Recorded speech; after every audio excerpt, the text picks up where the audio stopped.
Hey everyone, my name is Andrew Davis, and you're watching Conversations in Pop Culture. And yes, I am hard to kill. And before I introduce my guest, I do want to remind everybody that this episode is brought to you by Pocket Jack Comics, who have books like Palace of the Golden Princess and White Lily. And you can find their comics at pocketjackcomics.com. And my good friend Preston, who runs Pocket Jack Comics, has a book on Kickstarter, Palace of the Golden Princess. A lot of cool stuff's in there. It is D&D, and it is both versions of D&D, so there is something for you and everybody else who wants it, and it's a beautiful, artistically well done book. But enough about that, because I have with me comic creator Fred Schwartz. So welcome back to the show, man. Hey, man, glad to be here. Yeah, no, I'm excited. I'm excited. We're going to talk about a lot of fun stuff. So obviously, you got Fisticuffs currently funding on Kickstarter, and we're going to get into that in a little bit. But I figured I'd allow you to introduce who you are, because there's people who know who you are, there's people who don't know who you are. So I kind of want to just give you a chance to get everybody up to speed on who you are before we dive into everything you've done and Fisticuffs. Absolutely. My name is Fred Schwartz. I'm a writer and comic creator from Lake Helen, Florida now, originally from Hamilton, New Jersey. I am 42, about to be 43 very soon. And I am a comic creator, as Andrew said, and I have put together my baby, my heart project, Fisticuffs, which is live on Kickstarter right now. And we're going to get to it, as Andrew said, and I hope you're all going to check it out, because we are close to a bunch of little milestones right now. Almost at $2,000, almost at full funding, and almost at 50 backers. So I hope we can get there today, because if we do, if we cross any of those milestones, I am going to chop off a piece of my sock and put it in a Topps trading card and send it to Andrew so he can have it, to cherish and sell on eBay eventually. So for those who don't know, I spoke about this before, but I was actually going to make a video eventually when something else comes that I'm not going to mention. But this is the card.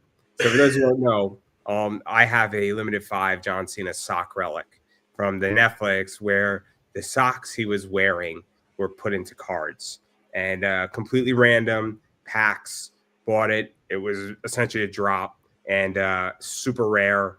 There was a bunch of those that were made in the base, and basically what happens is that they take a randomly inserted into it, but not the card. The card wasn't even made when they inserted. They inserted a piece of paper that you redeem, and then it takes about 20 weeks for you to get it. So I have a bunch of stuff like that, and I was gonna make a WWE video for my other channel, Big Boy Card Collecting, but obviously that and I'm gonna go way more into it, show all the stuff, show all the cool stuff I have, because I got a lot of cool stuff to do. But enough about that, because that's not what this is about. Let's get into Fisticuffs, because Sure. What is the basic concept of Fisticuffs? Because you're on book 3 now. Yes, we are. And you're in the middle of the series. Yes. So why don't we start there before we get into where the story has progressed? Because it's getting a little pop culture-y, if I may say. It is. It is. So Fisticuffs is about, it's a very character-driven story, very personal, kind of in the tradition of James O'Barr's The Crow. In terms of sensibilities, it's very much like The Boys and Preacher, and that kind of hardcore, hard-edged content. Fisticuffs itself is about a functional drunk whose comfortable life derails when a one-night stand has deadly consequences. In book 1 and 2, we experience this catastrophic event and the fallout from it. And then, as Andrew pointed out, book 3, we're going to stick around with the characters a little bit more and see how this journey, this realization unfolds. And we're going to see what happens when we take a character that can't do anything without 10 to 12 beers in him, and throw him into the realm of vigilantism and see how that plays out. Yeah, so let's get into this a little bit. Let's break it down a little bit, because obviously you got a character who, I don't want to say he's dislikable, because I don't really dislike Nick as a character, but I don't love Nick either as a character. It's just that he's exists. But I'm sympathetic to him as a character and his struggles. I mean, I think that's like the best way I can describe it. But it's interesting, because what is that like, before we even get into all the vigilante stuff and Mhm. how his life derails. I mean, it's interesting when you write characters that you know are going to have sympathetic components to them, but I wouldn't want to hang out with Nick, if that makes sense. No, you wouldn't. You would not. And it's uncomfortable how much of Nick is like me in my 20s. I remember one time that I very nice girl, that I used to work with. One day, my friends and I were talking, and they asked her to describe me in a word right in front of me. And she's like, "Oh, he's nice, but the word I would use is abrasive." And, I was abrasive, but I in turn took that abrasive criticism and then became even more abrasive. So yeah, Nick is a very unlikable character. I like to describe him as like a guy that thinks he's like Slim Shady or Alex DeLarge, but doesn't realize he's more like closer in character to George Costanza. And I think that's a really interesting way to put him. And I'm glad that you pick up on that too, because it's not that he's a bad guy. Like I don't find him malicious. I find him misguided. And I had a really great conversation the other day. I was actually, dropping off some promotional materials. I'm going to do a little plug here. I was dropping some promotional materials to a comic shop called Defender Comics, where I'm going to be doing a signing this Saturday. And I was talking to Teresa behind the register, who, like, friendly, super nerdy, super awesome. If you guys stop in, get a chance, it'll be awesome time. But we were talking about Peacemaker, one of my favorite shows. And the thing I like about Peacemaker and why I'm sympathetic to him is that he just got the lessons too late in life. Some people are like that, right? Like it reminds me of another one of my favorite movies that I'm sure you're aware of, Moneyball, where they talk about, we all get the call to grow up sometimes. Some of us when we're 8, some of us when we're 80, but we all get the call. Nick's just somebody that hasn't gotten the call yet, and he hasn't had the influence yet to kind of, or even really the responsibility foisted on him that he has to. He lives a very comfortable life, and this issue we start to see how that goes. And one of the things that I like about the story is that Nick is court ordered to be in AA meetings, right? And there's a lot of really nice morsels of intellect that are dropped at these meetings that if he would just open his ears and pay attention, they'd be like pretty, like applicable to his life. And we get a good few of those here. But one of the things that that I remember, from being in meetings and visiting them, is they used to talk about how like half measures avail us nothing, right? You can't succeed at something, with 1 foot in and 1 foot out. You have to, that's who successful people are, right? Athletes, artists, whoever, they're the people that give their all to it, right? In this issue, he does not give his all, and we're going to go on a fun, fantastic journey when what happens when you kind of try to toe dip and you have his shitty disposition. So let's get into this a little bit, because obviously he has a one-night stand, and it opens up pretty much hell. Like, let's just call it what it is. We're no chaser tonight. Do you want to? I mean, do you want to throw out like a some kind of like spoilery, like spoilers may come. I mean, we don't have to get like super spoilery, but just let people know that like we're going to talk kind of frankly about. What were you saying? No, I was going to say, like we can, like, just let anybody know, like if they're listening, we're going to talk about it kind of vaguely, but like we're going to try to avoid spoilers. But you may sacrifice some of the fisticuffs is best enjoyed cold. I will try to speak in as much code as I could speak in. And I'll do the same. The great Penn and Teller speaking code, letting a magician know they know how they did it. And so I will speak in as much code as I possibly can. But obviously, we're going to talk about major themes here with what's going on. I mean, I'm not going to pretend that, like, he's facing his inner demons in certain ways, but he opens up hell. And obviously, if you have 12 to 24 beers in you and you had a interesting one-night stand, you might not be seeing things the right way. I mean, I'm being very open and honest. And then, it also might be that maybe there's some other shit going on, and maybe it's just a self-reflection too that's going on. But like, this is where it gets really interesting, right? Because this is where the story to me is that it's a very narrow story, where this is not like a 5-year story. I mean, this is legitimately like 16 hours, which is kind of crazy. I mean, that I think, right? I'm not missing that, right? To this point, it does go on a bit. It doesn't go on 16 years or so. It is a very contained story, and I mean, in this 16 stage of hours, Nick's life. like But 16 so hours. far, it is. Yes, it is. Well, actually, no, that's not true. In book 2, he does separate from Kyle for a few weeks. So that you're talking about the issue 1 and then the beginning of issue 2. Yes, that is very much 16 hours. His whole life changes, and that's kind of the point, right? Like, that's that catastrophic event that we're talking about is meant to be allegory for a lot of stuff that people do, when they're drinking, right? Very rarely do people get in the DUIs when they're like 36 beers deep because they can't even get the key in the ignition, right? It's usually that like little bit extra that, you weren't, it's that little bit of whatever that leads to the catastrophe. I remember, Morgan Freeman of all people was talking about how when planes go down, it's normally a series of events, right? So what that is really about is just a guy that's like making decisions just a little too loosely, right?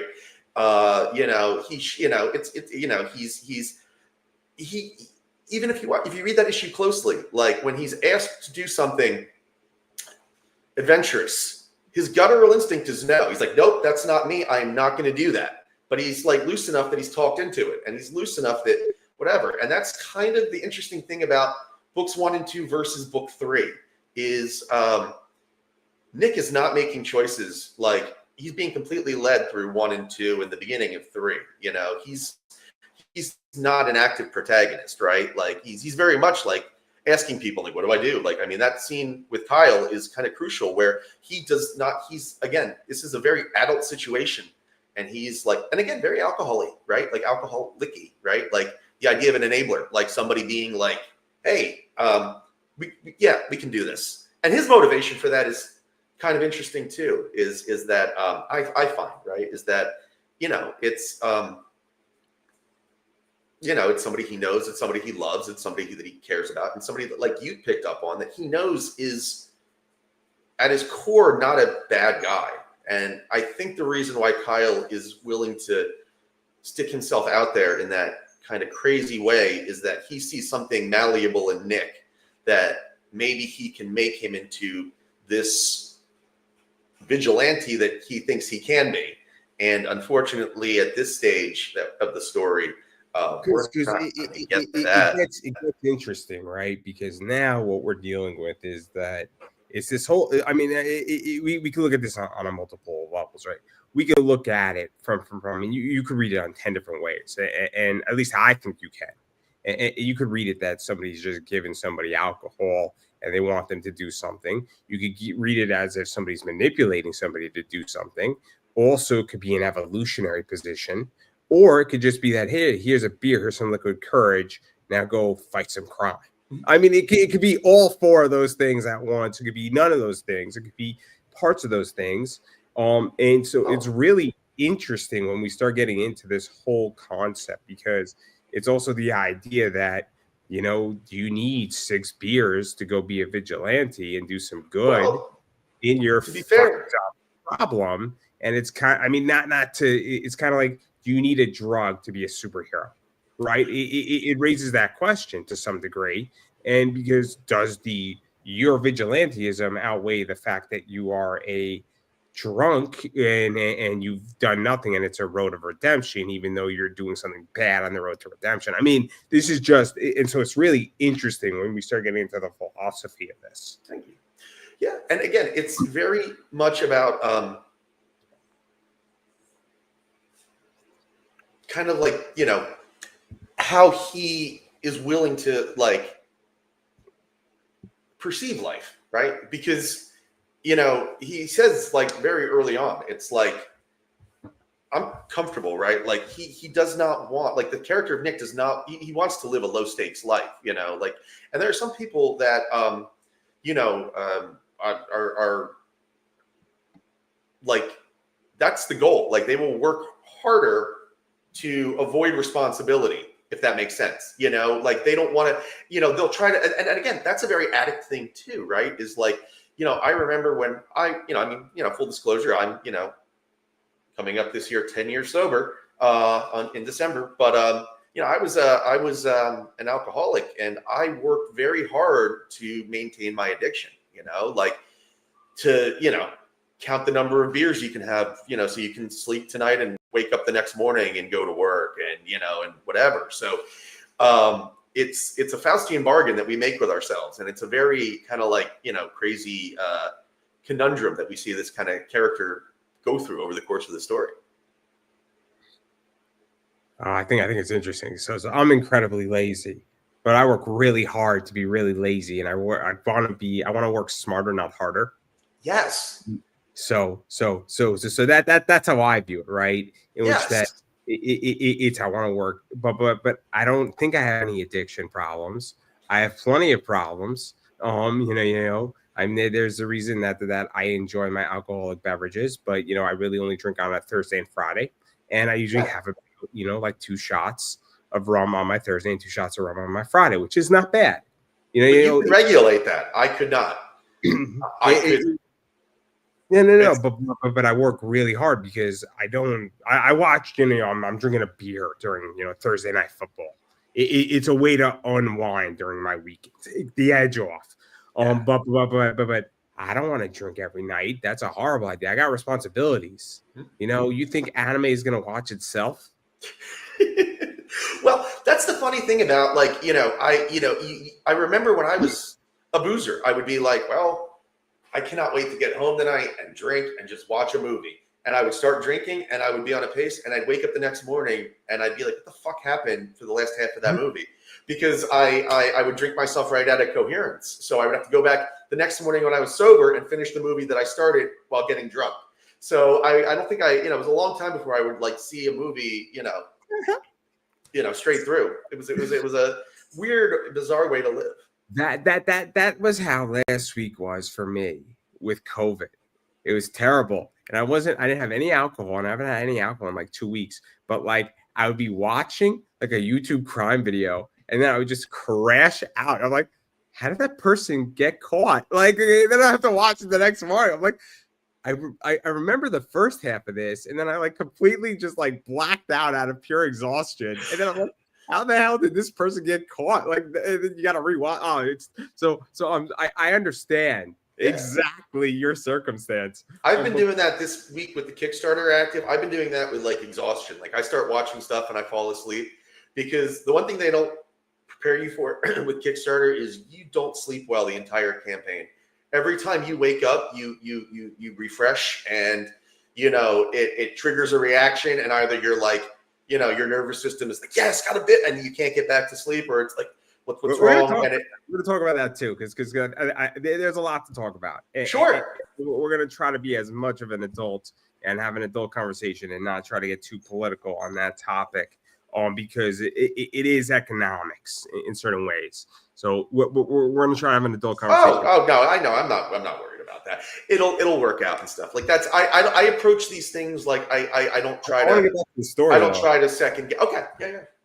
That's why I'm tabling it, because I want to get back to the story, because obviously book 3, I mean, Nick is kind of fighting cosplayers and other potential criminals. They may not be criminals. I'm not exactly sure what the hell's going on per se, but obviously this is where we're going with this story, is now he's out and about in this world kind of fighting crime. I want to say, because I kind of say kind of, because I'm not exactly sure if it's real crime. And I'm still not even sure if this is all real, to be exact, either. Well, I can tell you it's real. It's not. It's okay. Not. I will never St. Elsewhere an audience. Like, I'll never do that. Like, it was all in the snow globe in their brain. Like, no, man. Like that. There's so it's not lost. So it's not lost. There's nothing I resent more than a story with no stakes and a story that's all nonsense. Like, what do you mean? Lost had real stakes in it, but we didn't know if it was all imaginary or if it was all, in purgatory. Lost was very confusing. Well, okay. So you want me to get really? I can explain Lost to you if you want, like really succinctly what happened. This is my understanding of Lost, right? Yeah. Is I think Hurley is in a mental institution staring in the eyes of Livy. That's what I think Lost is all about. And I think he's having a mental breakdown in the mental institution, and the whole thing's in his head. That's my interpretation of Lost. What Lost was an idea for like 2 interesting seasons of TV, maybe 3, about a bunch of people stuck in purgatory. And then it got successful, and the network wanted them to keep going, and the internet figured it out. So they had to keep calling audibles until nothing was left that made sense. So all they did in the finale, and they did it well, was like trigger some emotional responses from the characters you like. That moment where what's his name and what's her name kiss, and they, suddenly like, that's, you connect to that because of the emotional thing, even though the plot has gone to complete shit. So it's just human error is what happened to Lost. It was probably intended to be a pretty good show if they did like 2 or 3 seasons, but it got blown up.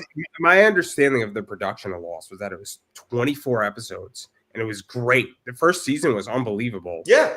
And then they said, fuck, we're out of ideas. Yeah. I gave them the benefit of 2 to 3 seasons, but yeah, that's what I mean. It was one really good idea, and the internet figured it out, and the network wanted more, and it just got overblown, I think.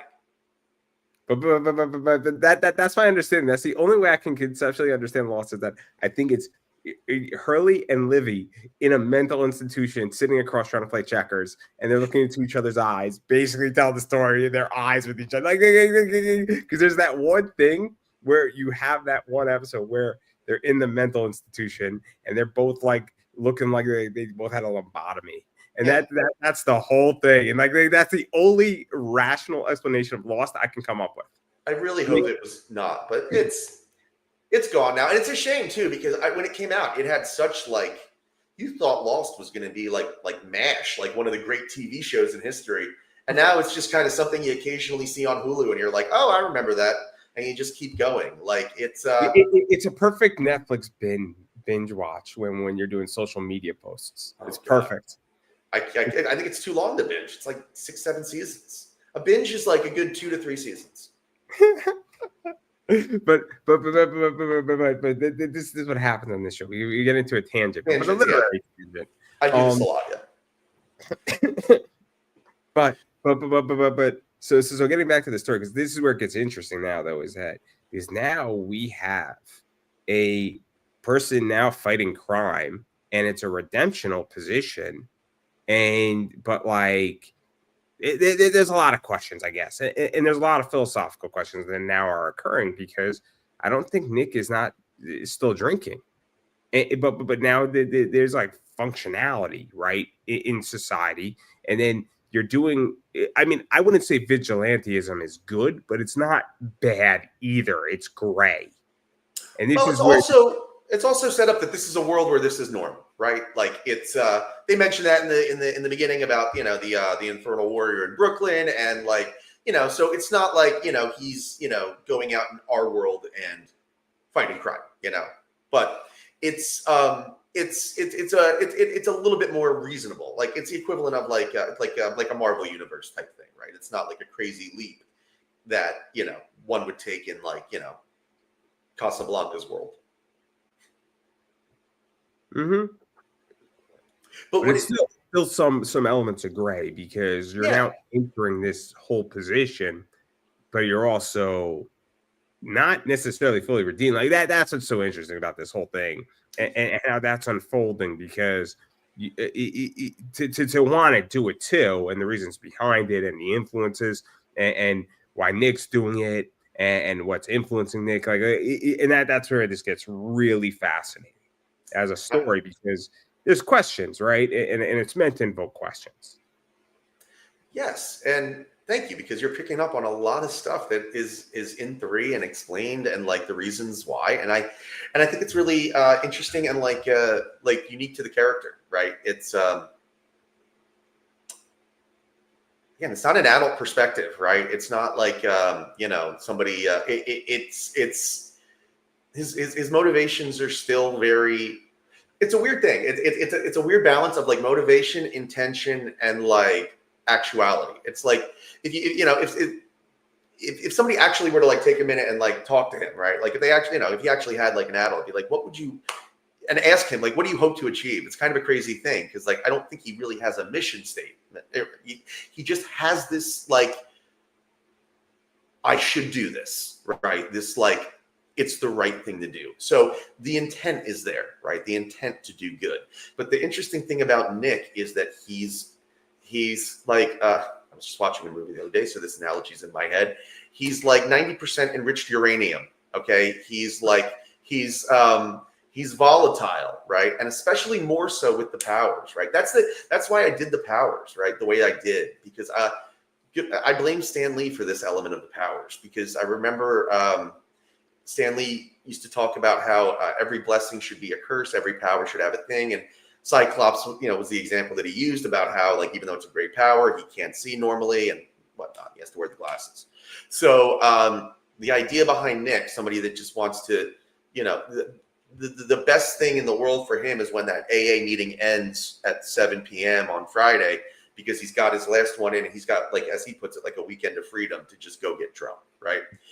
So the worst thing that can happen to him is to not be able to get shitty and irresponsible. So to have this, superpower that, like, you can't make a fist, because if you do, you'll either burn somebody, out yourself as a superhero, like, and so much could go wrong. It's like he has to be present at all times, which is something that he not only is not used to, but it's something that he absolutely doesn't want to do. It's like the worst fate imaginable for him to be, like, on, or, have to, be. So it's this really interesting thing, because you're going to put him in this environment where he's already unstable. And how's it going to be when he, starts bouncing up against other forces, and how will the powers play? We don't know. And that's the fun part about 3 is, like, I can't wait to share it with you guys to show you exactly how it does play out, because it is, as much as I love to think that, issues 1 and 2 are pretty unconventional, this one is very unconventional as well. And I've been telling people in a lot of ways, it's my favorite. It's interesting that we bring this up, because I haven't had alcohol in 2.5 weeks, right? Mm-hmm. And my brain is thinking differently, right? Where when I drink, it slows down my brain. And the reason why I want to have, my rum and Coke, or my rum and Dr. Pepper, and watch my Thursday night, is that it slows my brain down from going 140 miles an hour to 80.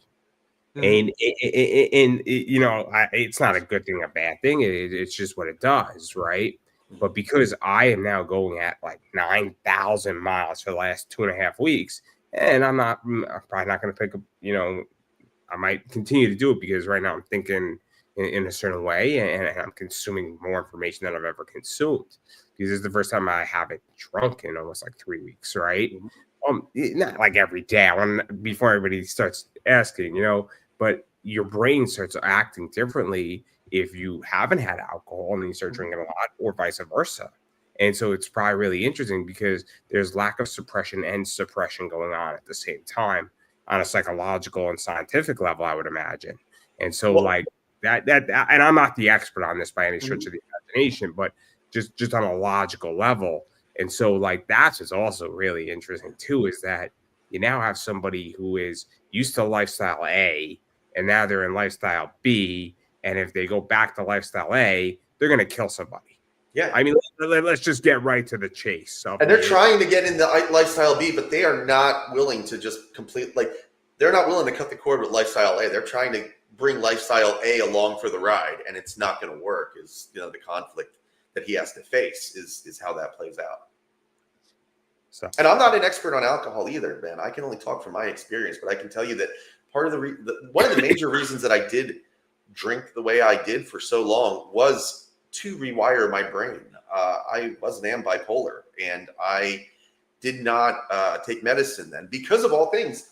I thought that would mess up my creativity. I thought that I needed to be, whatever. And I, it sucks, because I remember the Joker movie really rubbed me the wrong way, because the Joaquin Phoenix one, because to me, it reinforced the message that I lived with in my 20s, was that I'm going to go through depressive lows. But eventually, I used to call it the sunny side of bipolar. It's not sunny. It's mania. It's hypomania. But I used to be, I used to be like, well, I'll go through this because one day I'll be on and it'll balance out. And that's not the way to do it. So really what I was doing with the alcohol was like, using it to control my personality and or not my personality, but control my mental health. I was self-medicating in a way. And once, I don't want to get too spoilery into my life, but, once I bottomed out and eventually did get, medication and stuff, it like you said, it didn't rewire my brain. It kind of freed up my brain to the stuff that was already there. It almost became I was afraid I would lose my identity because young Fred's identity was Fred the drinker. I was either, if I had a bad day, I was Rick at the bar, of all the gin joints in all the world. And if I had a good day, God forbid, I was Stone Cold Steve Austin, clanging beers and celebrating. So there was never a reason not to drink, right? No matter what. And I didn't want to lose that identity. In some ways, I think maybe I thought it was an edge, but I am the farthest thing from edge, but whatever. Anyway, eventually when I got some time away and I got a little medication and a little whatever, I became more of me. I use the term mental health, right? It doesn't fix you, right? Taking a medicine, right? It doesn't make you all better. It's not a happy pill, right? But it's I use the analogy of an old boombox, right? A graphic equalizer. Most people start with their their levels about here, right? I started here. The medication just brings me to about here where I'm it doesn't, fix me. It doesn't make me where everybody else is. It's not meant to. It takes away some of the stuff that I, was overcompensating for. And it takes away the alcohol. And it in turn made me more Fred, more into comics, more into writing, more into, a bunch of interests that I didn't have prior to that. So, yeah, I'm not trying to advocate for anybody or sell you. I'm not a preachy person. You're going to have to find your own way to, because certainly it's what it is that obviously I'm still sick, so I want to get better. But what I find is that, alcohol on a Friday night, or if I have a beer when I'm watching Sunday football, it just mellows me out a little bit, right? It takes the edge off. So if I'm at a level 10, it brings me down to a level 7. But a beer, if a beer does that a week for you, then that's fantastic because it's cheaper than any other drug and it's not going to kill you. It's not going to kill you. For 90% of people, it's not going to kill you. I don't even say there's a number, man. I don't think that I have a number where I'm if you drink X amount of beers a day, you're this. I just think when you're it becomes your I don't think it's going to change. Exactly. Once it becomes part of your, there's a line, and that's when it becomes too much. But when I was at my local bar, and I used to go a lot on a Thursday, they're oh, Jack and Coke, right? Yeah. So it's they know before I even open up my mouth that it's part of my identity because I'm a Coca-Cola guy, big fan of Coca-Cola, like Jack Daniels in general, just as a brand. So that's my drink. That's my signature drink, right? So that's but that also.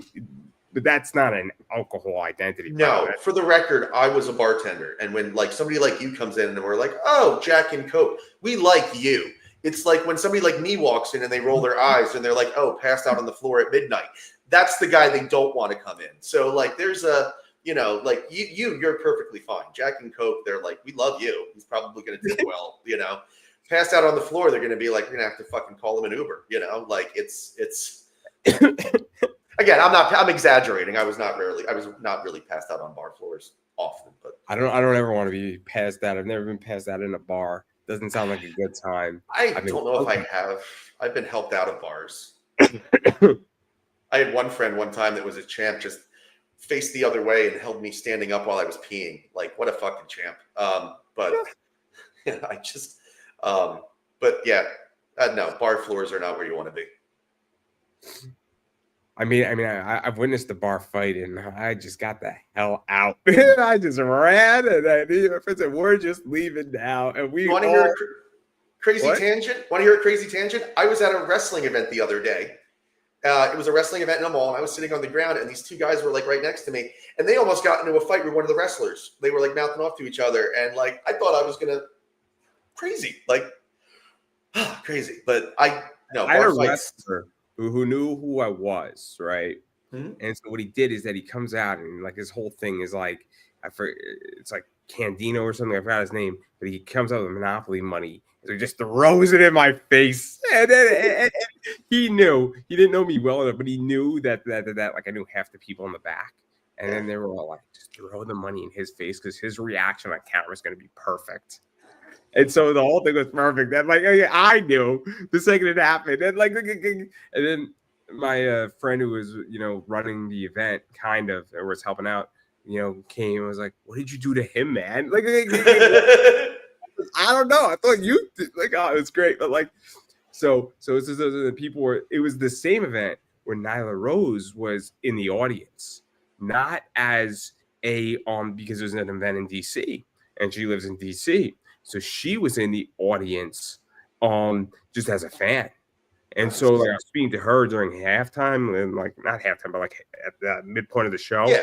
Crazy. But the point is that like it's a really cool, like this is Nyla Rose, is she an owner of AEW? I swear I saw online the other day that so Nyla Rose, she was a little bit on the indies, right? And obviously she's not technically actually the first trans woman champion. Yeah.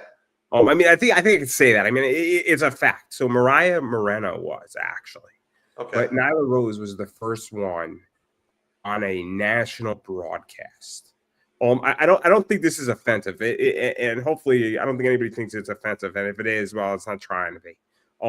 But so Nyla Rose is not an owner, but she was the first trans woman to win a title on national TV. Yeah, I knew that, but I thought I saw online the other day like a picture of like the founders. It was it was like Omega, Cody, the Bucks, and her. And I thought maybe that the implication was she was one of the founders. I know. I don't think she was. I think it was the Young Bucks, Cody, Kenny, and then Chris Daniels, Kazarian were there early. So Chris Daniels was for a while, I think, head of talent.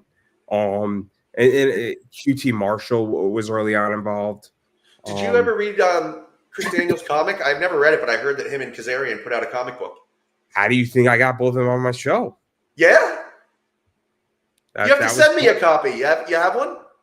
Yeah. So what it was is that was my local comic shop. Really? Oh yeah, Comics. It was my local comic shop. I didn't know you go to Oh Yeah. I've seen Oh Yeah. Okay, there's a really great documentary that I'm going to plug right now for people to watch. It's called Comic Shop Country. Really great. And the guy from Oh Yeah is on there. He seems like an awesome guy. Seems like a great job. There's three. Is it Art, Mark, or Franco? I don't know their names off the top of my head. It was a bigger gentleman who does a podcast, and he does like there was a really nice thing where like I think I guess he does like Oh Yeah for kids or something, and the kids drew him a comic for his birthday. It was really cool. So Mark is a little bit bigger, but Mark has short hair like mine, and his hair is like orange, and Mark has tattoos. He has the Infinity Gauntlet on his arm. So I don't think it was Mark. Franco has like a goatee and black hair. I think that might have been him. And then Art Belzer is another artist who I don't know how to describe art, but you would know it's art. So I think it's Franco, probably. Yeah, he seems like just like a great like builder of like a comic community. Like he seems like a really cool shop owner. Yeah. They're all great. Like every time I go into Mark's store, I'm like, "Hey, how are you?" Always nice to him. Great. I've never met Art. I just never met Art. I've met Franco. Because they're in like Westchester, Harrison, and I used to live in Yorktown, which is like 20 miles away. So very much a local comic store. But like that's the whole thing that's so interesting is that it's probably Franco, but Franco's great. But like the reason how I got Kazarian and Daniels on my show is that their emails were in the back of the book. Really? It's crazy. It's the same reason how I got Matt Hawkins on my show. His email's in the book. I almost got MJF to be in a movie that way. I was trying to make a movie before COVID happened, and I just saw MJF on AEW for the first time, and I went on his and I was like, this kid's got charisma, man. He's going to be a star. So, he's Long Island, and I looked on his X, and he just had I think it was just book MJF, and I emailed him, and I'm like, hey, I don't know who this is, and he messaged me back himself. And I was disappointed because I thought he was going to be a heel. No, you stupid Mark, I'm better than that and better than you. But he was really sweet about it. And he was at one point was taking the script to AEW to do it. And then we were going to shoot, I think in April or May that year, but that was when COVID happened and we shut it down. I never connected again. It's crazy, which that people's emails are really easy to find. And it's crazy, right? I didn't think Chris D'Angelos would have said yes. Right? Why would you think that shit? I just said, fuck it. I'm going to go for it. And look at what the fuck happened. Holy shit, right? I mean, this is how it works, though, is that all of a sudden, a lot of people, John Cena said it best, right? He said, you know the story about the Barbie movie, right? About the Barbie movie with John Cena. What about the story? I don't know if I might have heard this one, but go ahead and tell it anyway. I'll ask you this. Do you think that it was good or bad for John Cena to be in the Barbie movie? I don't think at this point in time there's anything. I'm of the mindset that John Cena can do whatever he wants. Brilliant. I think it's the best thing ever. Yeah. And what John Cena said is he said, no. Well, it grows his audience. Who doesn't want to see John Cena in the Barbie movie? It's the movie did $1 billion. You're with Dua Lipa. What was his if he was a mermaid, Dua Lipa's the mermaid. They were just in another movie together. It was great. It was brilliant, right? What do you say? He was going to say no opportunity. What he said is no opportunity is beneath me. Yeah. And so this is where it goes, is that shoot somebody a message, see what the fuck happens. Because someone say, what is no opportunity is beneath me. And this is how I got all these guests. We clearly nobody's beneath you because you have me on. So you. No. All jokes aside, though, and the point I'm making, and I think it's really important, is that when you don't know, a big celebrity might say, you know what is? I got nothing going on. Nobody's asked me in a while. Why the fuck wouldn't I want to come on? Mm-hmm. I haven't done an interview, and nobody's asking me. And people like I was speaking to somebody maybe 6 months ago, and they're like, nobody fucking asks me for an interview. I'm like, you have 400,000 followers on Instagram. What the fuck? How does nobody ask you for shit? It's like the pretty girl that doesn't have a date for prom. Everybody's like, oh, they're too good for me. So and then you come to find out that these people are just normal people. Yeah. That's it, right? That's it. And this is how you do it. But I digress. But that's what John Cena said. He said, no opportunities beneath me. And it goes a long way. And I'm not saying you get to have, you can't just reach out to John Cena to be on your podcast. But there's plenty of people that you can, and you can get access to them, and their emails aren't hard to find. I mean, Matt Hawkins' email, who basically did Think Tank and was influential at Top Cow for a while, was his emails in his book. All you got to do is just shoot him a message. Chris Daniels and Kazarian, their email was right in the fucking book. I don't know if anybody fucking said, let me go read the interior of the book and read where the copyright is, because their email's right below there, or was. Or it was either in the front cover or the back cover of the book. But that says something, right? If nobody else thought about looking in the back of the goddamn fucking book for something, that means you're not reading a comic correctly.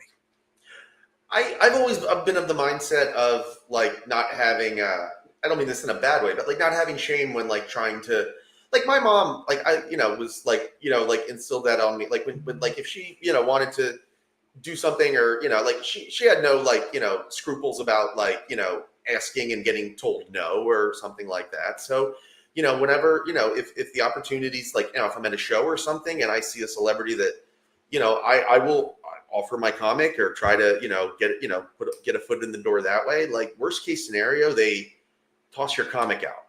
There's Nothing. Shawn Michaels, another great one. A quote: "Nothing but air and opportunity." You know, but that's the worst thing somebody can do to me is say no. Yeah, that's it. I've been told no a lot. You know, I was the other day.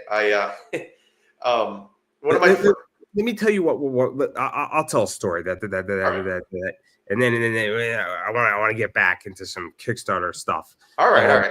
But one of the things that happened to me, and it's happened a lot more, is that I would reach out to a guest, they want to be paid, which I think is crazy. I mean, my position is that fuck that, right? I'm offering you free media. The exchange, as far as I'm concerned, is that you get a media opportunity. You come on my show for free, and then I pump out the thing, and it's a permanent billboard. That's my understanding of the exchange, right? You don't have to pay me. I don't pay you. I'm interviewing you. You're on my network with every other guest, and then you getting free media, right? Right. Here's what happens. Somebody says they want to be paid. I say, yeah, I don't think you're worth $100, right? So then that should just say, look, I don't pay guests. I'm sorry. Like, and because there's three reasons why. First off, if I had to pay guests, I'd be broke in a minute. There's no ability for me to recoup my money at the moment, right? That's one. Two, if I pay guest one, but guest two finds out, they're going to want to be paid. So everybody's going to want to be paid, and I can't pick and choose, right? And then three, it's like, why would I pay a guest and incur expenses when I'm already paying for the streaming of this and every other thing that goes into it? This isn't free to stream. Now, what winds up happening, somebody wants to be paid. Then I say no. Then I circle back 2 years later, like, yeah, I'll come on for free. Because what happens is that they test the market of wanting to be paid, and nobody else is paying them, and then they want the media, and they come on for free. Because they what it probably is too? I bet you one person paid them, and they're like, "Oh, now I can get everybody to pay me." That's part of it, and the other thing is that they're a guest at a con, and they think that a podcast and being a guest at a convention are the same thing when they're not. The podcast position, in many ways, is actually more influential than the con, because once it's out there, I cut it up into content, and then it's on YouTube, and it's in the algorithm, and it's a permanent advertisement for you. You're a guest at a con, it's a 4-day window at best. Exactly. And they get the prestige, and they want to feel prestigious. But guess what? You know what's fucking prestigious? When a fucking podcast interview has 100,000 views and 100,000 people know who the fuck you are. That's not prestigious anymore. That's just good business. We have 100,000 right now? Hi, guys. No. Guys. But I have interviews that have done like 1,000. I'm kidding. But over time, stuff does well, right? Yeah. So like that's the whole thing is that. So I agree that somebody probably paid them, and then secondly, they just are coming off of a con. But then what winds up happening is that then 2 years later, I reach back out to them like, yeah, I'll come on, and they don't even bring up the fact that they want to be paid because they tested the market and the market said no. Mm-hmm. Because the market doesn't pay guests all that often. But when I put this in a podcast group, it sparked 500 comments. In what way? Did people agree with you or disagree, or was it split? It was 60-40. It was 60-40. In which way? 60-40 of not paying. And the people who wanted to pay said, oh, these people deserve. And I said, you have a podcast. And then I said, you pay your guests? And they said, no. They said, you want me to pay guests, but you won't follow your own advice. Well, I think it depends on the platform too. Like, I would not ask a host or expecting for money.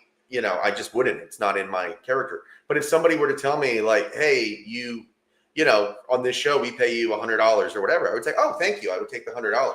I wouldn't then turn around and expect that to be the norm, and I wouldn't expect it to be every case. Like, it should be, in my opinion, again, my humble nobody opinion, I would just take it as you should take those wins as a bonus instead of a status quo.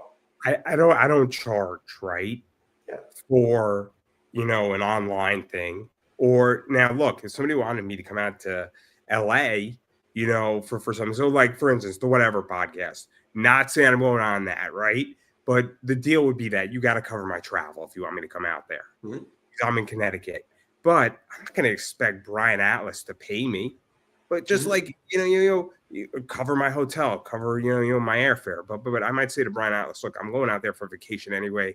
You don't need to cover me. Just get me an Uber to your studio, right?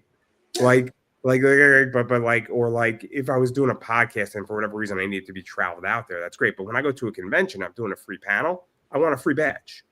But that I say, look, I'm doing a panel. That's normal, right? Sometimes. Okay. But most cons understand that, oh, cool, somebody's doing a panel for us. We'll give you a free badge. And that's why I do a panel, because now I have $40 extra to go spend at the con. It's a win-win for everybody because they know that I'm going to spend the money on the dealer's room. Yes. Yes, you will. I do that too, man. but that's my theory, right? But it's an understandable and it's a reasonable accommodation. But that's what happens. But it was 60-40, and man, people were tearing into the people who said, oh, these people deserve to be paid, because the people who were advocating for it, I understand their argument. The problem is that they are hosts and they don't pay their guests. So how can you tell me that I need to pay my guest when you wouldn't pay yours? Yeah, I don't know. You don't throw bricks in glass houses is my point, right? Yes. So if you said, Andrew, you should pay every guest, and I have a podcast and I pay every guest, I have a harder time defeating your argument. But if you say, Andrew, you should pay every guest, but I have a podcast, I'm not going to pay any of my guests, you lose credibility. Is that a fair assumption? Yeah, I'm big on the, you don't get to, act as I say, not as I do type thing. Yeah, so that's why a lot of the people were getting torn to pieces in that. It was brutal. It was 500 comments. It was bad. And then I got suspended in that group for a week. God. What happens then? I mean, you just go back and you're like, hey guys, I had that kind of contemptuous, knock on wood. Other people got suspended too for a week out of that group, but because apparently what wound up happening is that it touched the nerve. It touched the nerve with people on both sides. On both sides, it was really fascinating. I didn't expect it to have the reaction it did. I think in general, everything is a case-by-case basis. It's who's the guest? What's the show? What's the reach? Again, I don't know for sure, but I feel like... I'll give some more context, too, because I said, look, this person has 12,000 Instagram followers. I just interviewed somebody who had 100,000. The person didn't want to be paid who had 100,000, and this person has 12,000 wants to be paid. What the fuck? To me, it's and it's also the way the person said it. Said, my guests really enjoy when I get interviewed, but I charge $100. And it was the way it was said, saying my fans enjoy when I get interviewed, and I charge $100. They charge, yeah. See, that reeks of kind of pretentious. Yeah, I don't want entitlement a little bit, It sounds like I needed a shower. I needed a shower after that conversation. That's what it looked like for me. But I digress. This is a big tangent. So, okay. but in my experience is that whenever I pay for a guest, 99% of the time, it's bad. It doesn't work. It doesn't work. And I've tried it, and it doesn't work.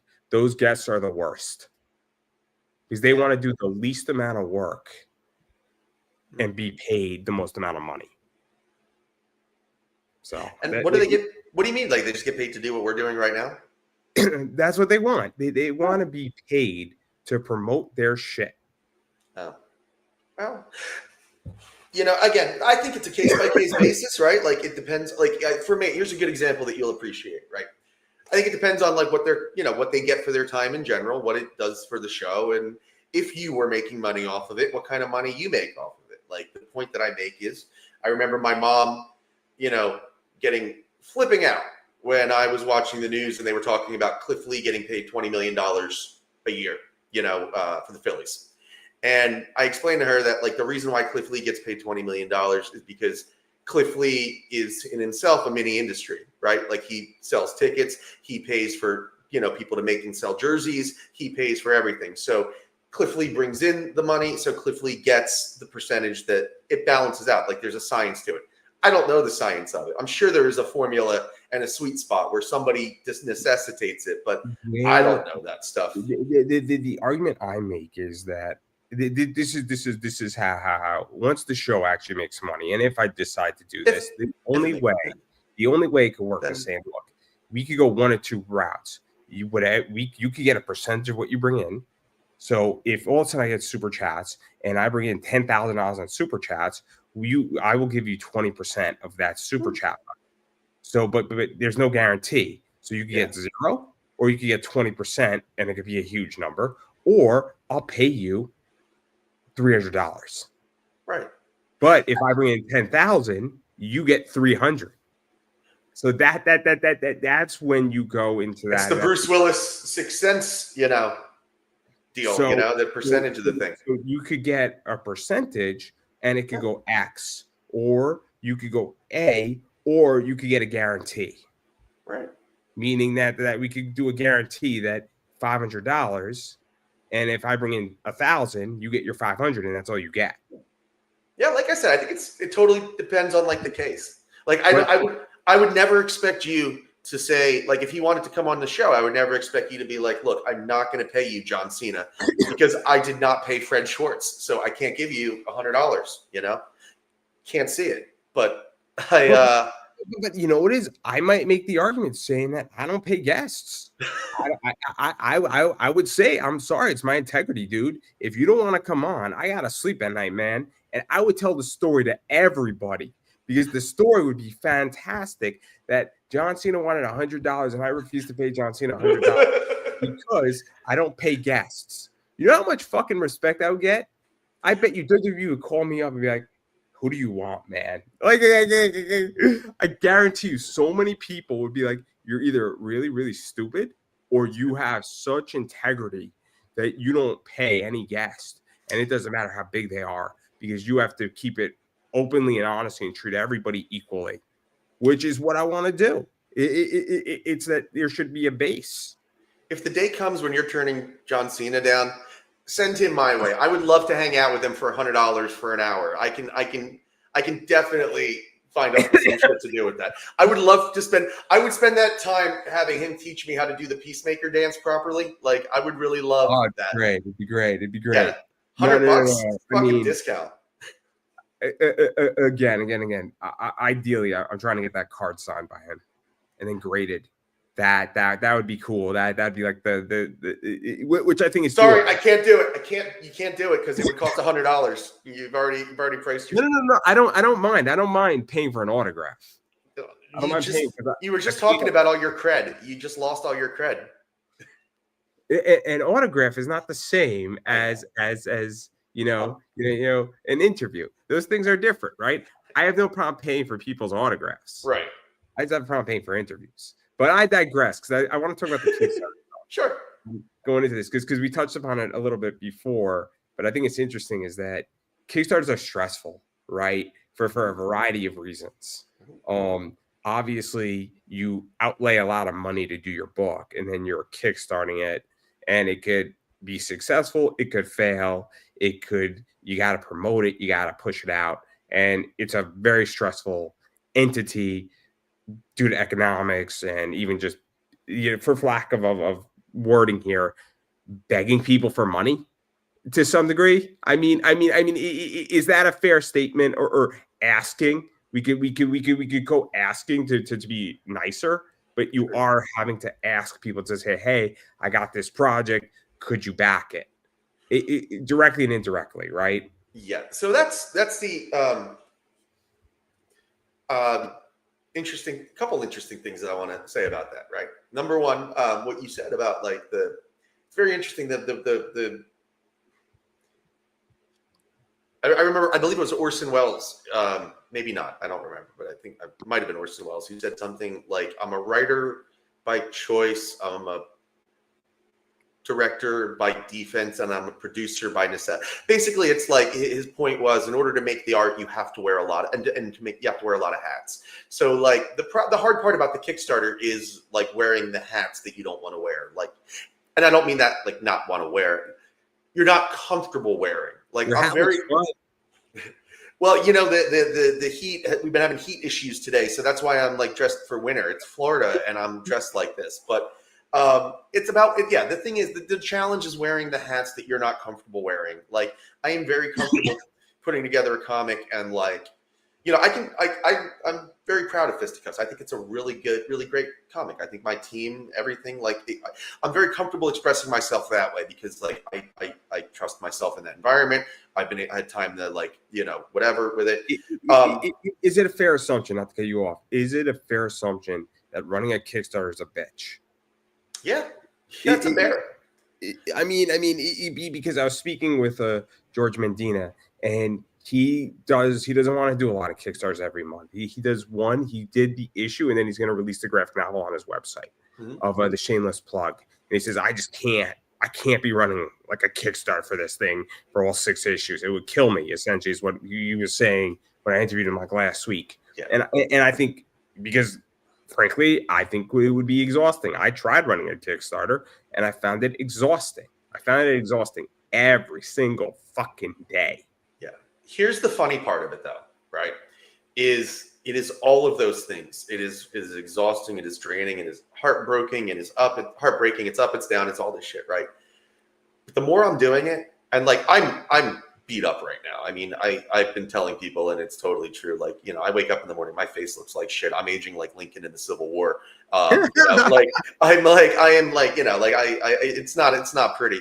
But the thing is, I'm realizing it, especially the last few days, like I'm starting to realize that I love the madness is what I'm getting at. Like the last few days I spent going from like comic shop to comic shop in the area, dropping off promo stuff and like going in the shops, meeting people, doing this, talking with you and talking about my book and what it comes from. And so today I had an amazing experience, man. I was at a shop dropping off some promo stuff and I was, you know, they were restocking some issues and there was just a guy in the shop. It was just like, is that you? Is that your book? And I'm like, yeah, it is. And he's like, love it, man. You're still going with it, right? I'm like, oh yeah, you know, book ones. Like, you know, it was so funny. I recognized a wrestler in a mall the other day, and like I reacted kind of the same way, like excited and whatever. And to have somebody react that way to me over Fisticuffs is like totally flattering, and it makes like it makes the fact that like, you know, I got pain behind my eyeballs right now, and my neck hurts, and my lower back is a mess, and it makes all that shit like, you know, totally worth it because like you love the madness and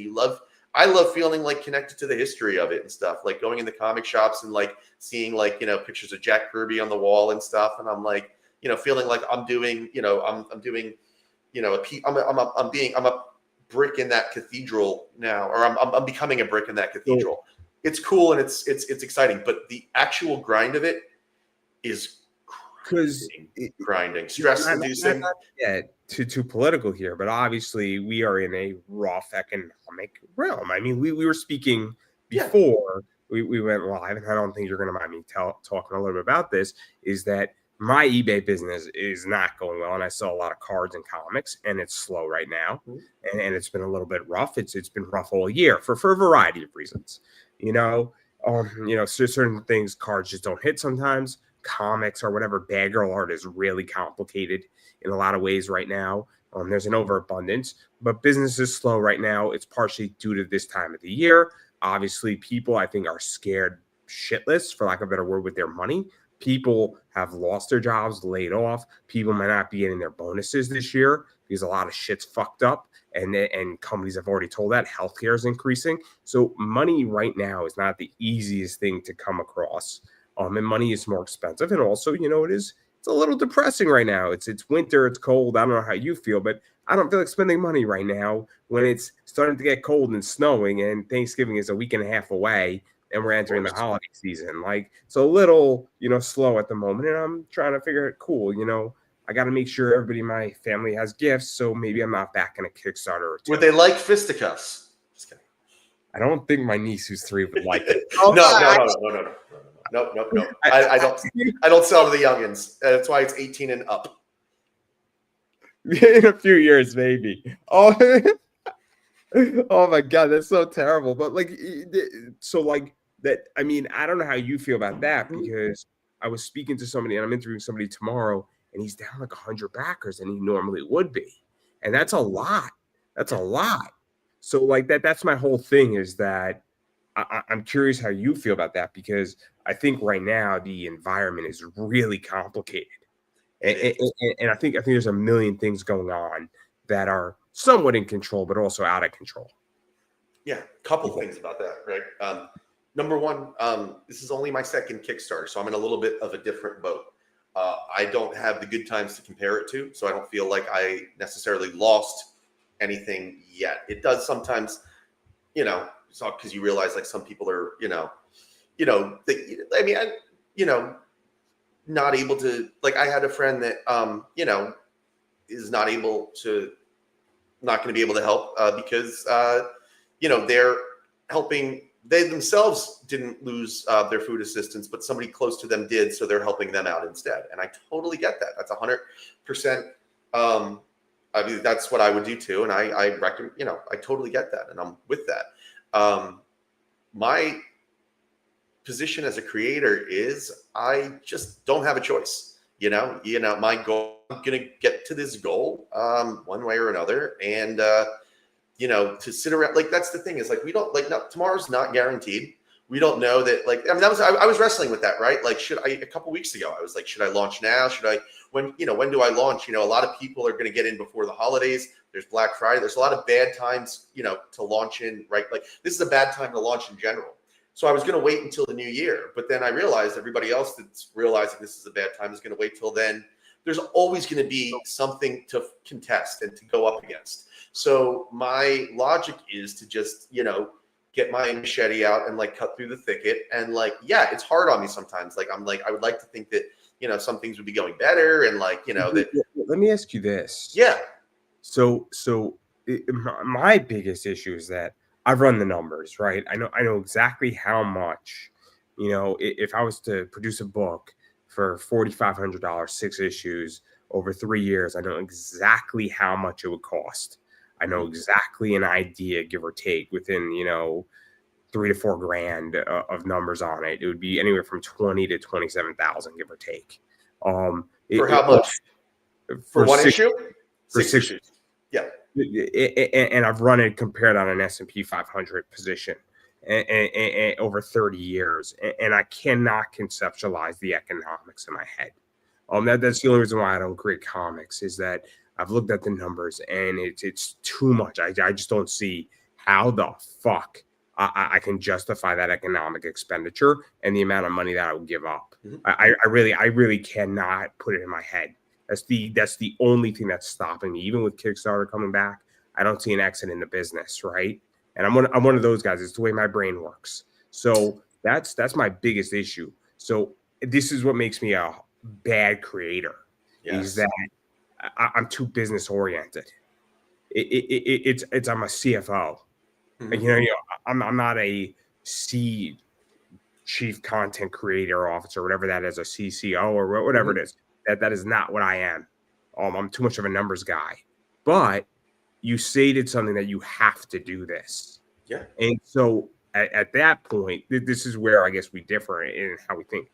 I cannot justify spending $27,000 over 3 or 4 years to produce 6 issues, because I know exactly how much money, and then money is millions of dollars. It's millions of dollars. It's about $2.2 million to $2.3 million in an S&P. So if you took that 2,700 over 4 years, and put it into an S&P 500 fund, gathering 11% a year over 30 years, it's about $2.3 million. Great. So like you said, we have different brains, because I don't even know such a thing exists. And that's the thing, right? Is like, I saw, and this is different people, use. I just can't. I can't mm-hmm. get there. Right. Like this is why I find it so interesting that you have to do it, right? Have to. It's like I can understand the drive to do something, right? Mm-hmm.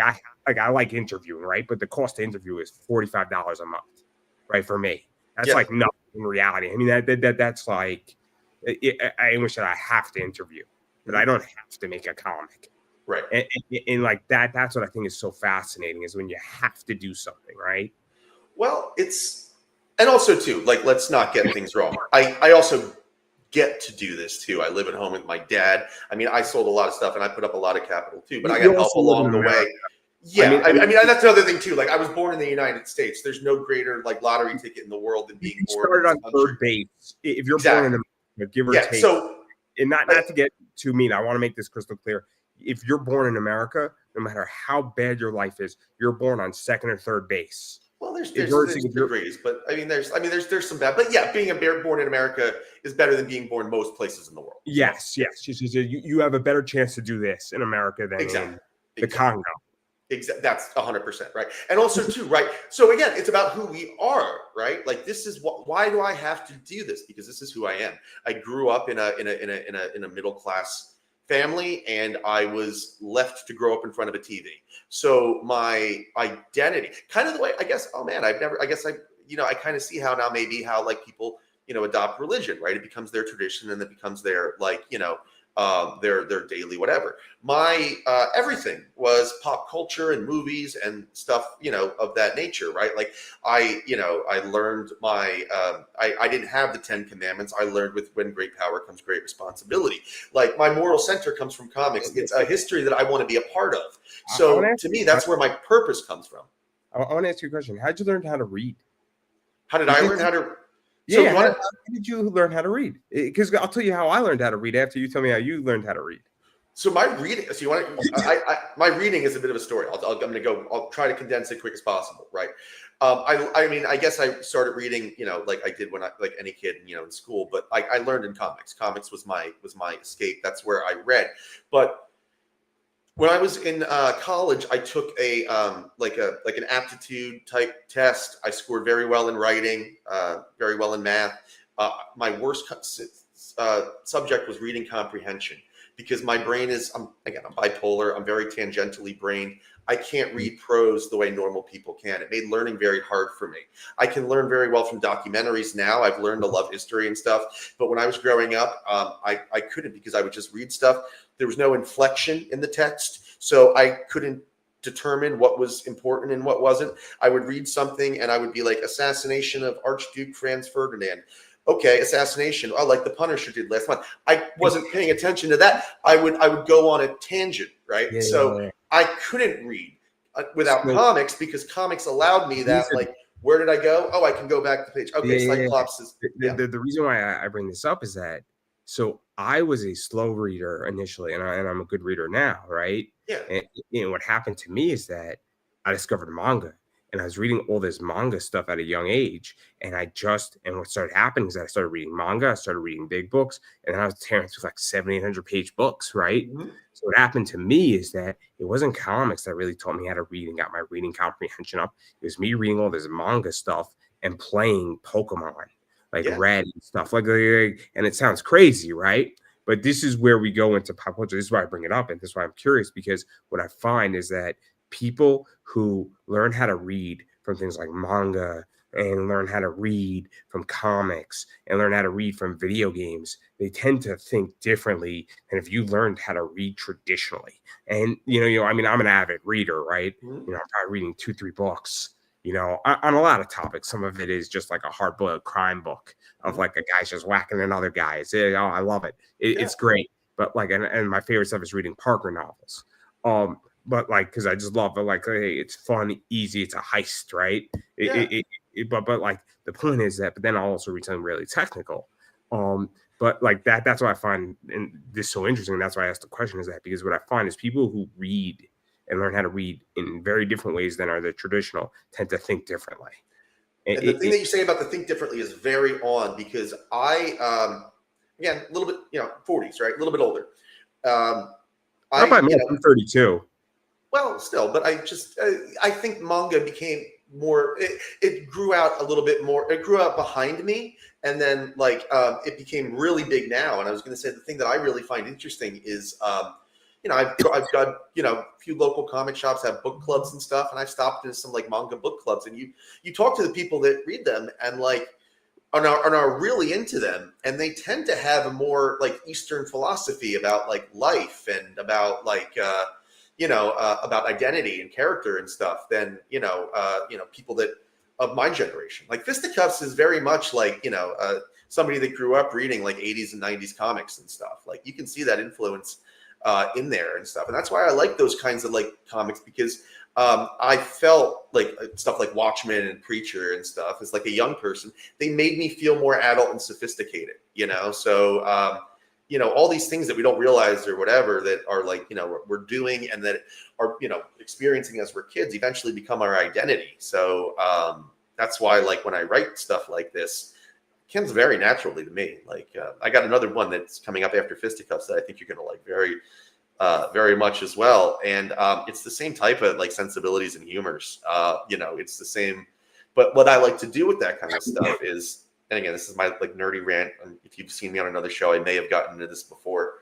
But I like to call my writing elevated smut. Okay.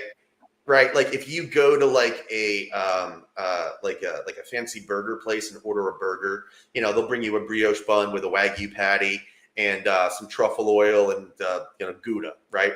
It's still a burger, but it's you know, it's elevated, right? So like I try to give you like that smutty, vulgar, you know, shit that you would get somewhere else, but also try to put in some character and some purpose and some stuff in it, so that like again, I'm really not trying to be messagey and preachery and stuff, like not at all. Like that's not what Fisticuffs is. Like most people are going to read this and just be like, man, that was fucking awesome and shit. But there is enough in there that if you really want to dig into it, like you know, like your thoughtful questions have kind of shown, you know, that like, you know, it's there for people to pick up on. But if you just want the other shit, like, you know, we have, you know, people tearing people. Yeah, it's just, it's there.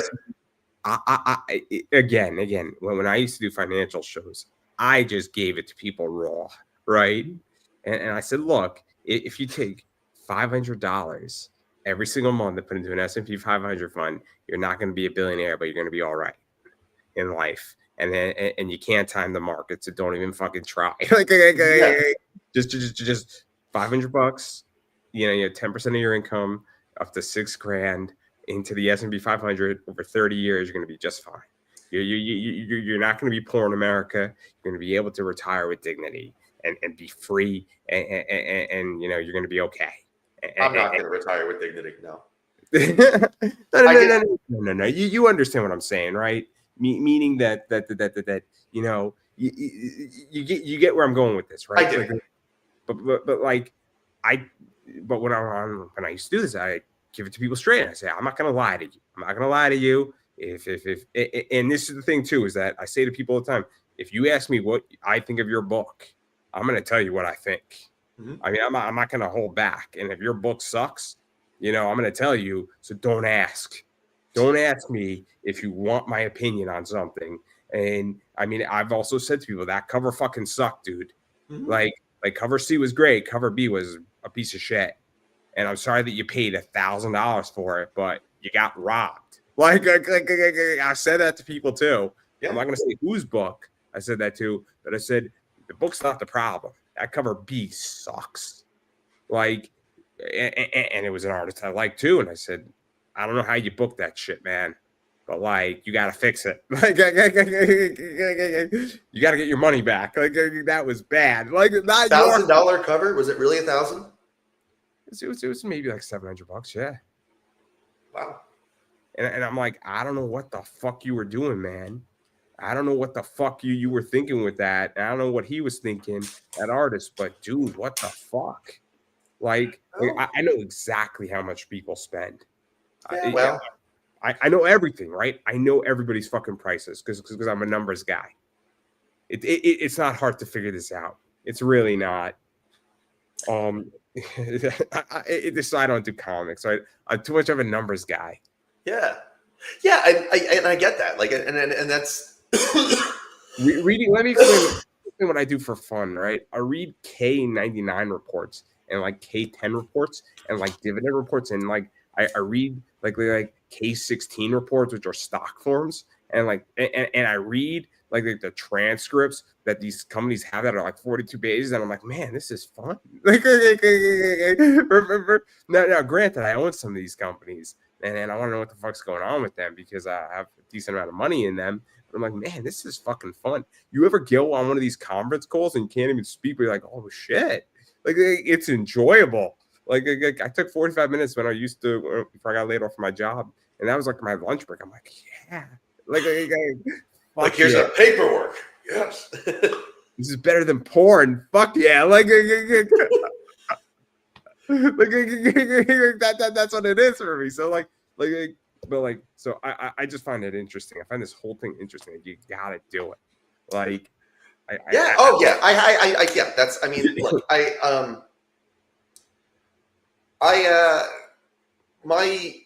I wish I could be like you. I really do. I seriously wish that I could be like, I gotta fucking do this comic. Fucking, I don't care. And I'm sure when you go to the ATM, and if I were to see that, I wish I could be like you.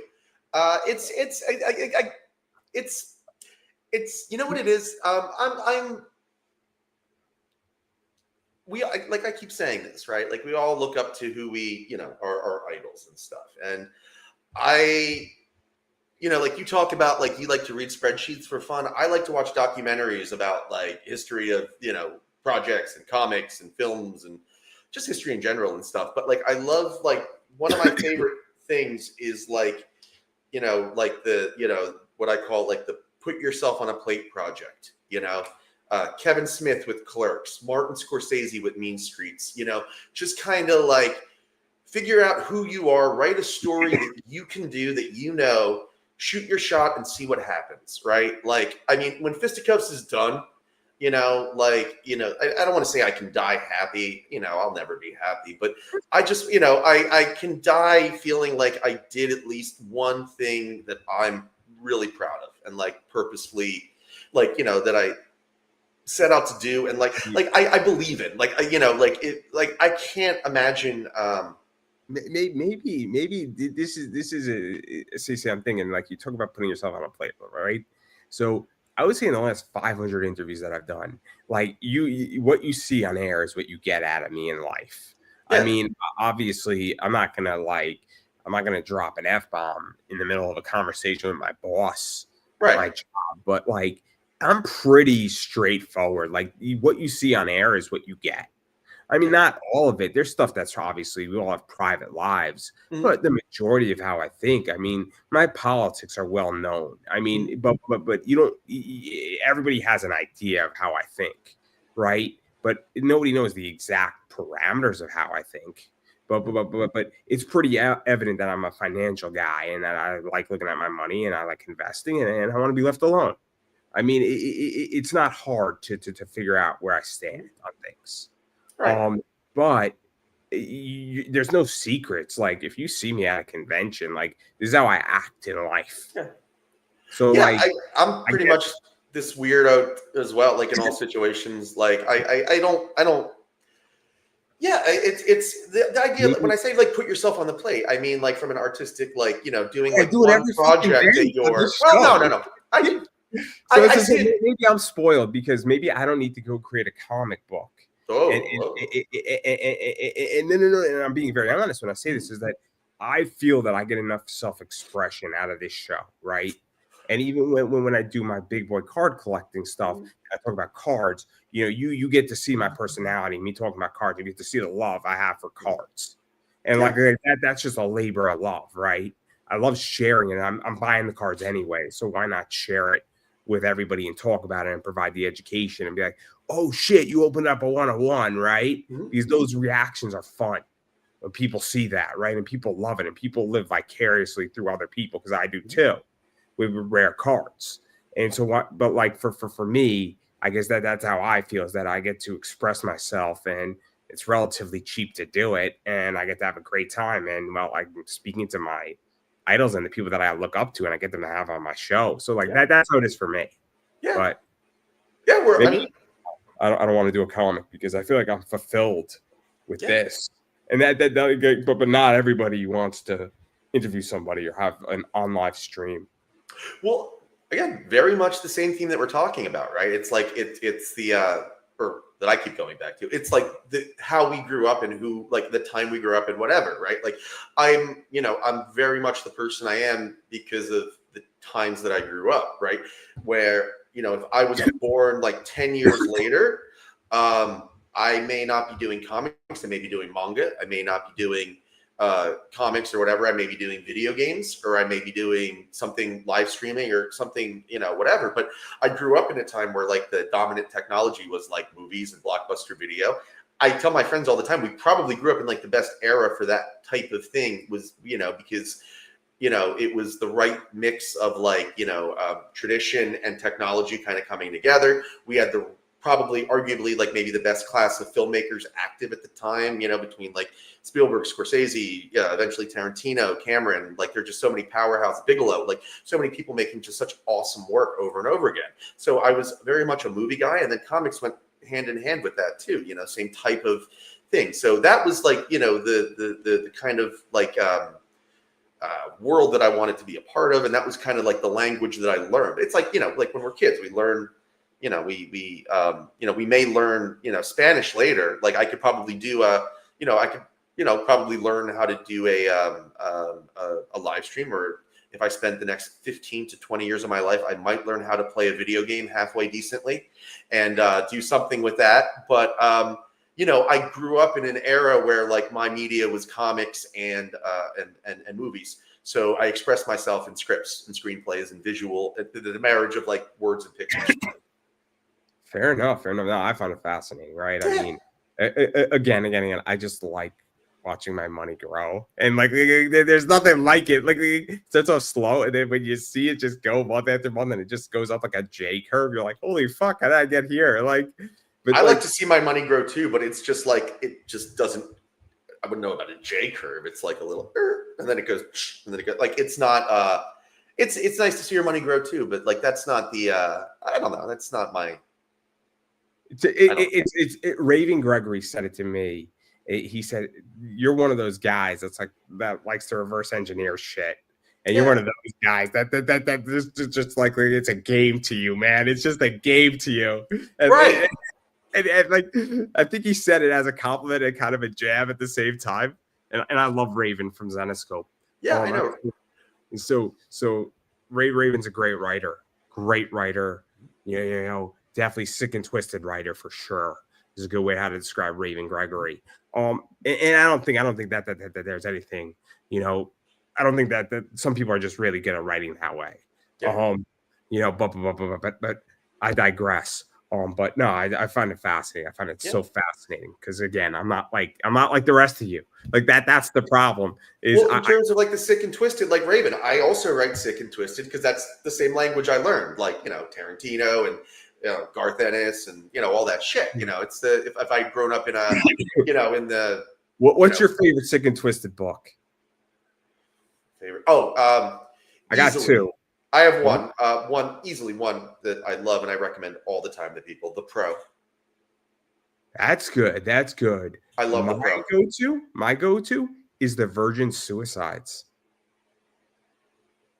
The book. Oh yeah. Oh yeah. I think we're talking comics. Comics I like. In books, there's a book one that I read recently that really got under my skin. Tender is the Flesh. I don't know that one. It's so unsettling. Like if I would love to be the guy that gets to make that into a movie, but it is so unsettling and such a dark concept that I don't think anybody would make that into a movie. There's some good ones. There's some really good ones.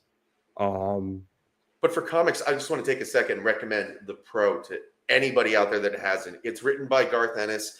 Art by Amanda Connor. It's like the boy sensibility, but the theme that I love. Again, in some ways, it kind of elevated smutty, right? It's like it's that, but it's like it's a wonderful life theme, right? It's like the idea that like anybody given an opportunity has the potential for comics. Good. Comics for me is Bang Tango. I don't think I read that one. Joe Kelly, Adrian Sabar. Bang Kelly. What is it called? Bang Tango. Bang Tango. Okay. The concept of it is the following, right?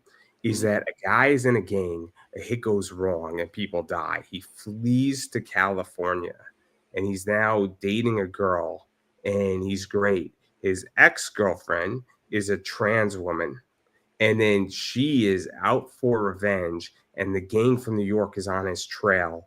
And let's just say that there's some twists, turns, some interesting setups, and the ending to that book is pretty fucked up. I'm going to make a note of it right now.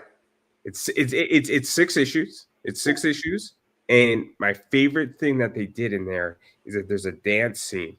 And this is not anything relevant to the story, but what they do is that they have the musical notes of the song and the bars going around the characters as they're dancing in the panels. Brilliant Sounds scene cool. on an artistic level, but the Mhm. musical sheet, when you look at the musical sheet and you put it into, like, you look up the song, it's accurate. So Really? it's a real song. So you can And like play it from the. You can use the comic book as sheet music. kind of. I mean, Yeah, it's a little hard, but it's brilliant art because that's cool. it's such a cool visual effect, but it's a sick book. It's a sick book because it's not sick in the sense that it's not a violent book, right? But the ending is really fucked up. All right, I'll It's give a it a little check. I'll check it out. brilliant book. One of my favorite books in comics. And it was like Vertigo, maybe like early 2000s. Okay. Really, really well done, but Yeah. didn't get enough attention. But I digress. Obviously, we got rewards. You got pretty much anything books.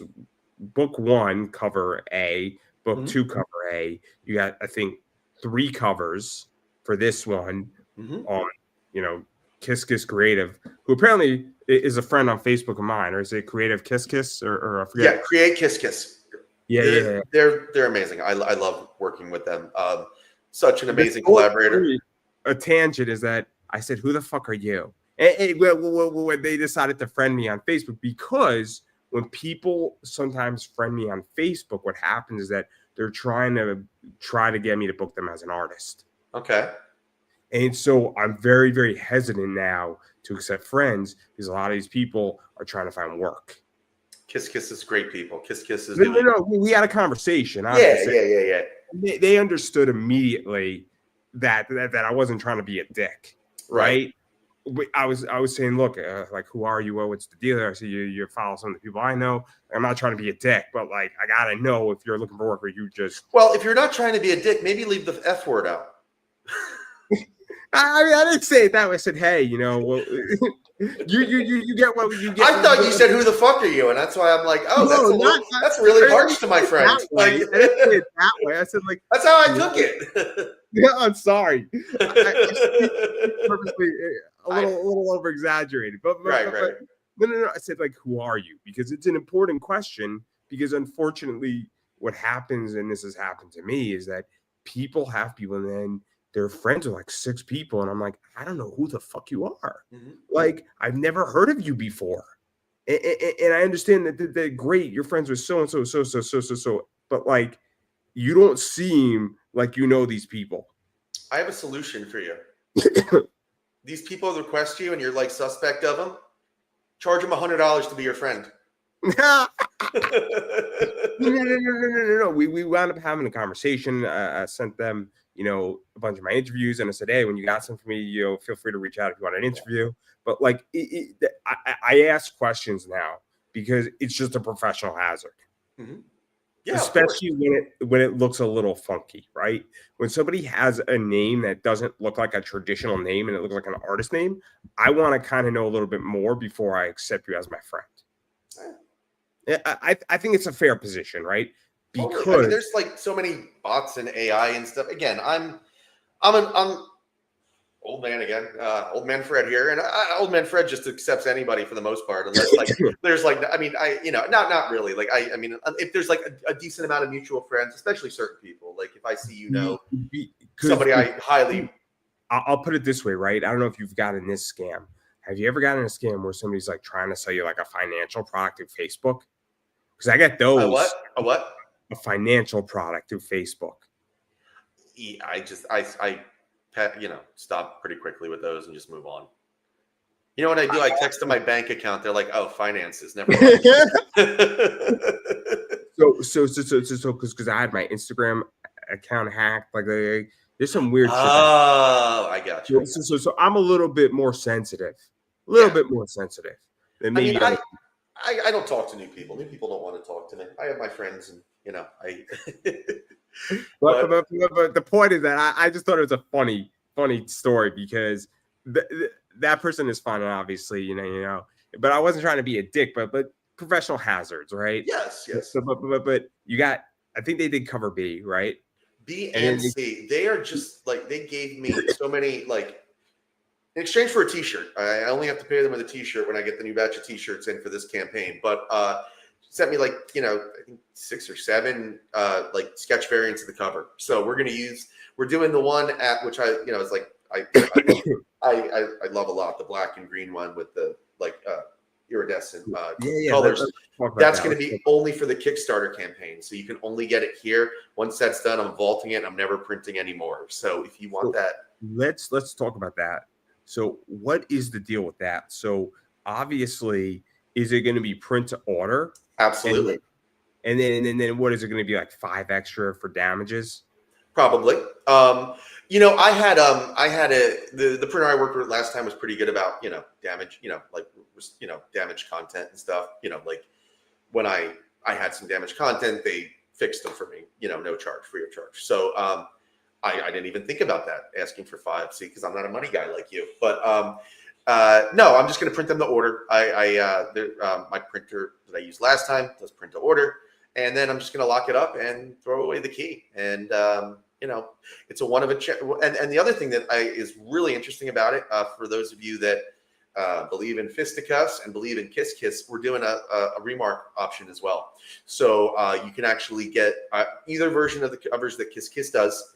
We will send them to Kiss Kiss, and they will draw like a one-of-a-kind sketch on it for you, send it back to us, and you'll be getting that. So you'll have a one-of-a-kind copy of a limited copy, so that it will, so my friend here, it's like a John Cena sock. It will appreciate over time. No, because I think it's interesting when you vault things. I like limited runs personally. I mean, everything at this point in society is relatively limited.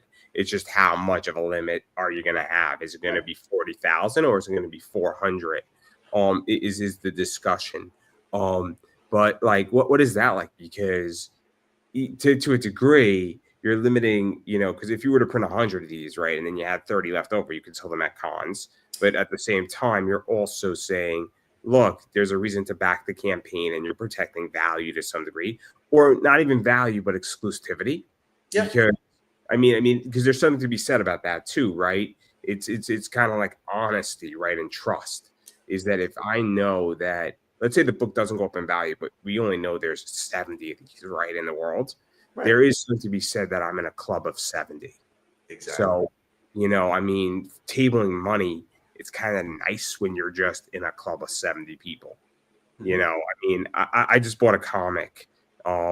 There's only 5 of them in the world. Really? What comic? It's the Archie Kid Cudi book that came out by Stadium Comics in Canada. Okay. There's only 5 of them? Yeah, there's only 5 of these. Wow. So it's Moon Man 2. I'm not even a Kid Cudi fan. I just like the fact that there's only 5 of them.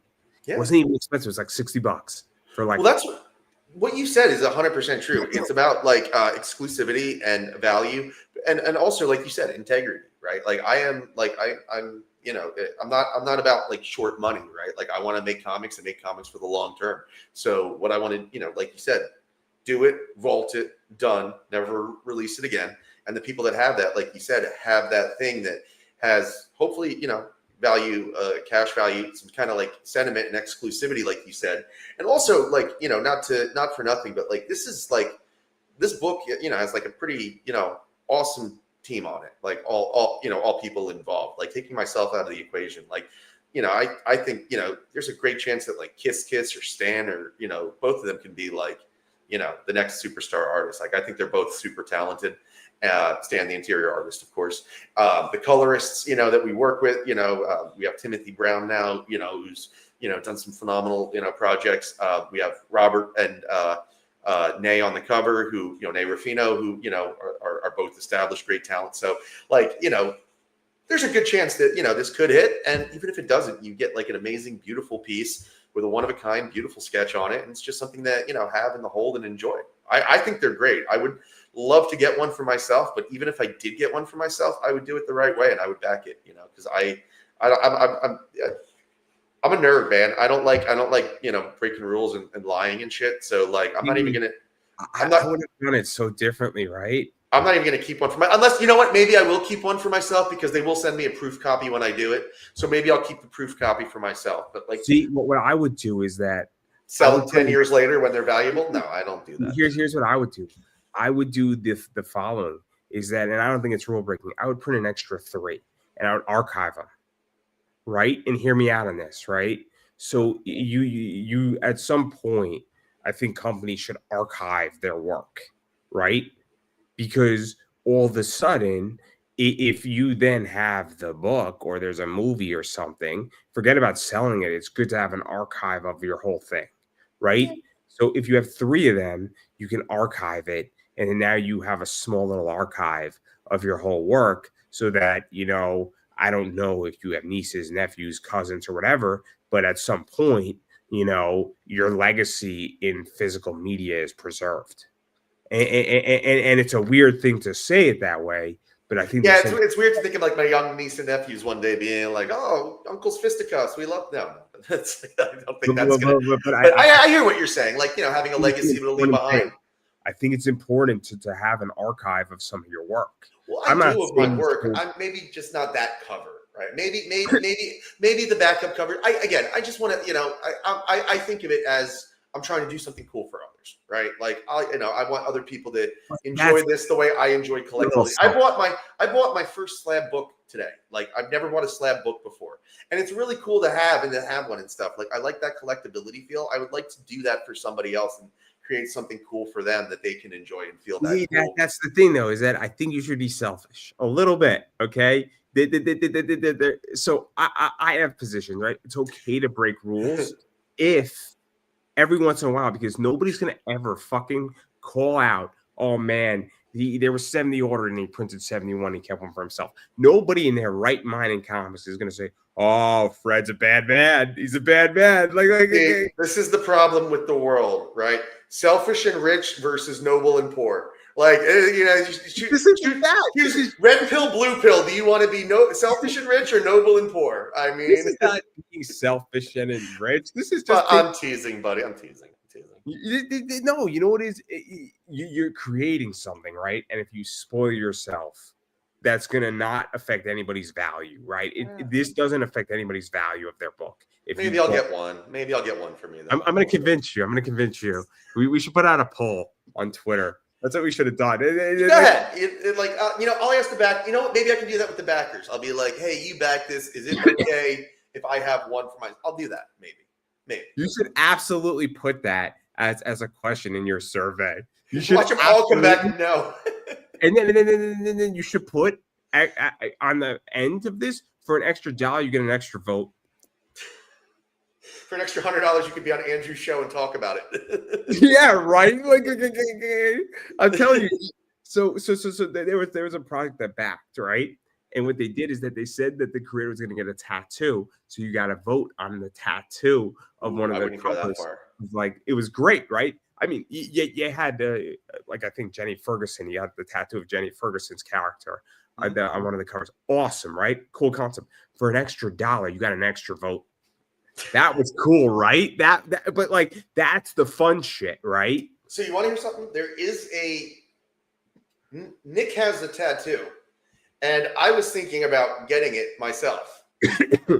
So maybe I can do something like that and like auction off where the placement is, like. Although nothing on the face. Cody Rhodes and below. But like I thought that was a great idea. That is a great idea, selling a vote that way for $1. So you got a free vote, but you got an extra vote if you want to find out. Right. That's fun though, right? Like, yes. So like that's what I would do, is that I would put this as a vote, right, on your survey, because I guarantee you're like, yeah, fuck, why would I deny? This is not an issue, right? And then if like all of a sudden you have 3 or 4 things of tattoos and you say, what tattoo would you like? And then an extra $1, you get an extra vote. It's great, right? Yeah. I mean, I think it's brilliant. Good idea. That's the thing I like about doing this Kickstarter versus the last one, is like I am starting to incorporate the fun stuff that I didn't know about and was too nervous to try last time. Limited cover and remarks are new to me, and I'm enjoying them so far. I get an early 48 hours bonus, with a Kiss print. That's new to me. So maybe tattoo placement or tattoo options could be for book 4? Because that is the one with the tattoo in it. That's where we discussed the tattoo. So again, I have philosophies. I like that fun. I again though. I mean, I'm not one to do this whole thing. I mean, this is not my cup of tea. I run my show the way I want to run my show. There's no viewer input in my show. I'm sorry. It's between me and my guests, and it's sacred territory. I am of the Howard Stern, Joe Rogan element. And that's just how I run it, right? It's not that I don't appreciate everybody watching. And I will answer your questions when I'm off air. I'm more than happy to do that and interact with you. But during like an interview, I just don't interact with my fans because there's no good reason, because it's not, this is our time. Right. And also too, like, I'd be thrown off my game when I saw all the comments about, Mr. Hand. Everything. Our time, Mr. Hand. You're right, Spicoli. That's right. That's right. Fast times. Yep. One of my favorite covers is Archie being Spicoli at Fast Times, and Betty and Veronica are next to him. And that was like the cover that I forgot who did it. It might have been like 619 did it, or are you an Archie guy? You're an Archie guy? Oh yeah. I like Archie. I want to read. I've heard of Archie Meets the Punisher. I don't know that one. Is that a real comic? I've heard that it exists. It is. So there's Archie meets Star Trek, right? Okay. Archie meets Glee. Archie, that's great, right? So then they should have the music notes. Then you have Betty and Veronica, Red Sonja, and Vampirella.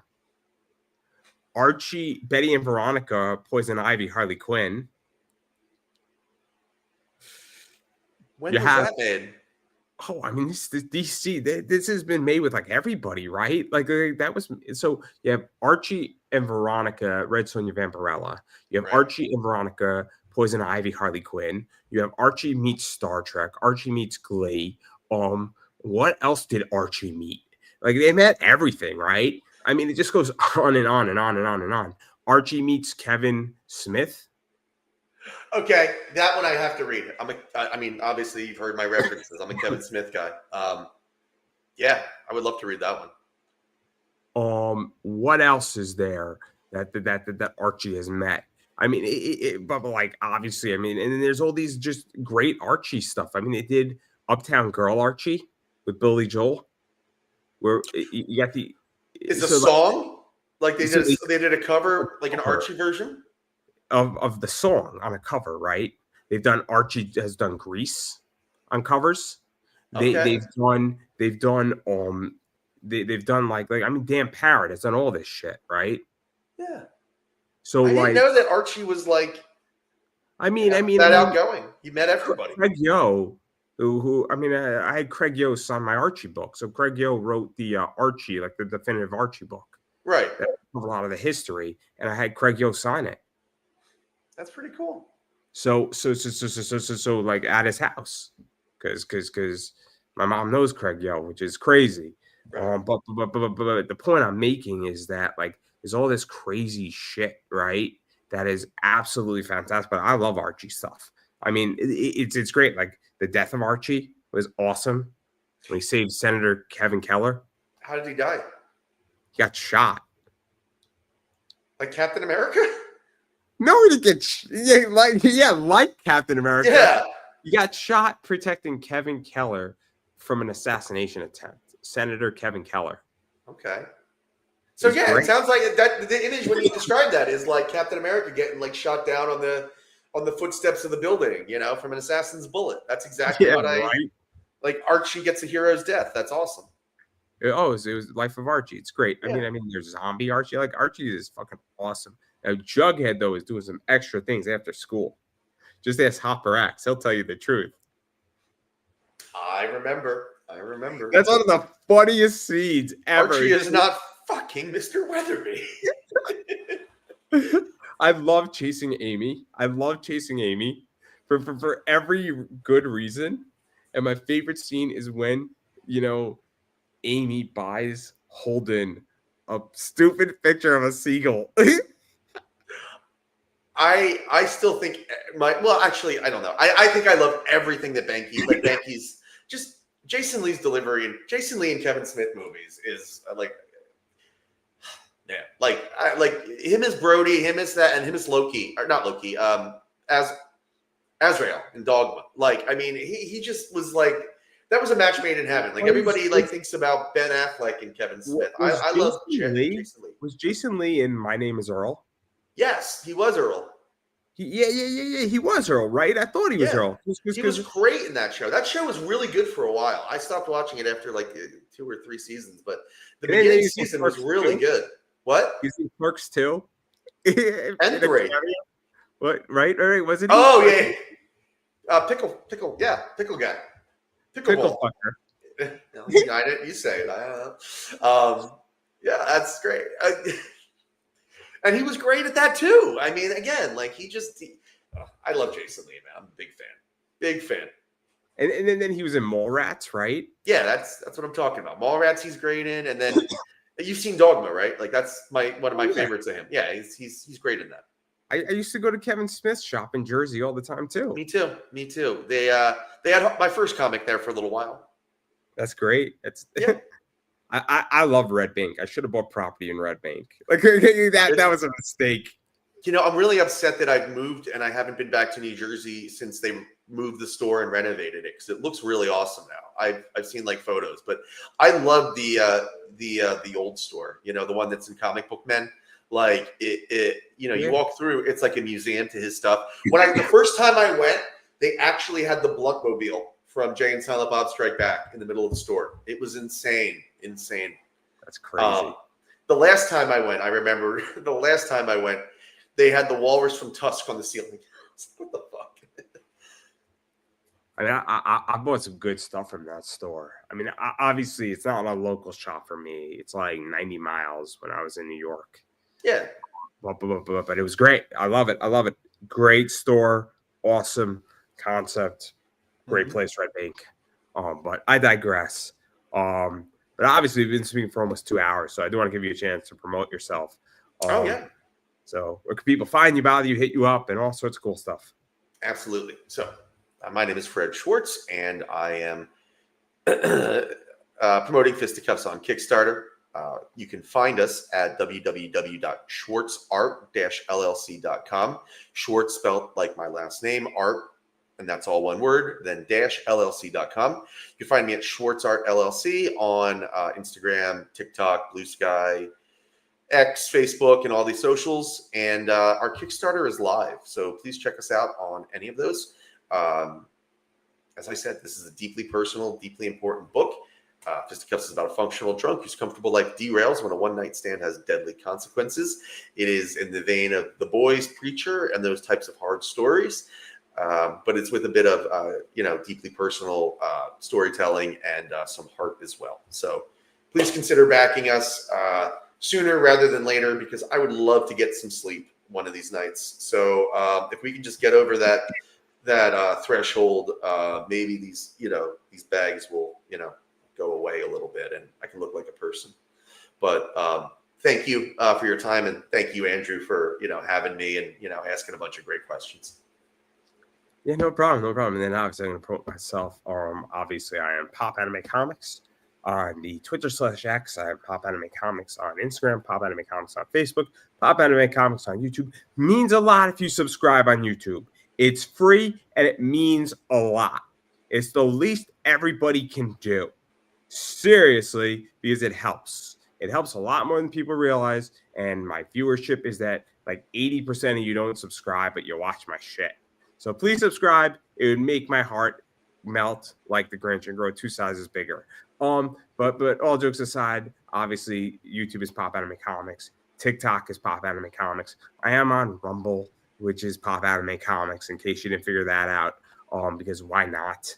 And so please subscribe to all those places. And then furthermore, I am Pop Anime Comics Collectibles on eBay, and I do carry a lot of cool stuff. So this is my eBay store. Look for comics and collectibles. Come shop with us on eBay at Pop Anime Comics Collectibles. And I carry stuff like this in my store, which are books like this. I carry books like this in my store. I have all 15 of these. I have all 15 of these. I also carry stuff like this in my store, which is very cool. I don't know if anybody knew this, but apparently something magical happened last night. I don't know how he did it, but he is the 35th triple crown champion now, or I think a triple crown champion. And in the same night, which I don't know how you do it, and it might be the first time in WWE history, he's also a Grand Slam champion. So God bless John Cena. He did it almost simultaneously. I mean, it's a miracle how he did it. And it's really interesting because I couldn't see him through halfway through the match. So how did he do it? I don't know. Very confused. But all jokes aside, obviously this is a limited 199 card. So super, super cool card in that regard. And then I do carry sketch cards like this in my store. I carry stuff like this in my store. So you name it, I carry it in cards, comments, all that stuff. And if you don't see it in my store, please shoot me a message on eBay because I may have it. If I do, I'll list it for you and I'll happily sell you whatever you need. If I don't have it, it might not exist. If it doesn't exist, I'll tell you. But if it does exist and I don't have it, I know somebody who does. And I'm always happy to direct people to, the right people so they get the things they want in their collection. So that's everything I got.